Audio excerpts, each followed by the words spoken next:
অনেকে কি দিয়ে ঝাড়ফুঁক করবে খুঁজে পায় না, আছে না নাই? আপনি সূরাতুল ফাতিহা পড়ে ঝাড়ফুঁক করবেন। অসুস্থ ব্যক্তির গায়ে সূরা ফাতিহা পড়ে ফু দিলে সুস্থ করে দেয় কে? রব্বুল আলামিন বলেন, وَنُنَزِّلُ مِنَ الْقُرْآنِ مَا هُوَ شِفَاءٌ وَرَحْمَةٌ لِّلْمُؤْمِنِينَ وَلَا يَزِيدُ الظَّالِمِينَ إِلَّا خَسَارًا। আল্লাহ বললেন, আমি কোরআনের মধ্যে শেফা রেখেছি।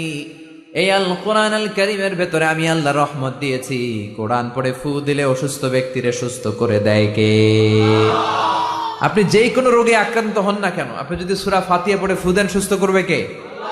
বিশ্বাস হয় না সন্দেহ লাগে? যাদের বিশ্বাস হয় তাদের ফুতে কাজ হয়ে যাবে, আর যাদের সন্দেহ লাগে এরা 1000 বার ফু দিলেও কোনো কাজ হবে না।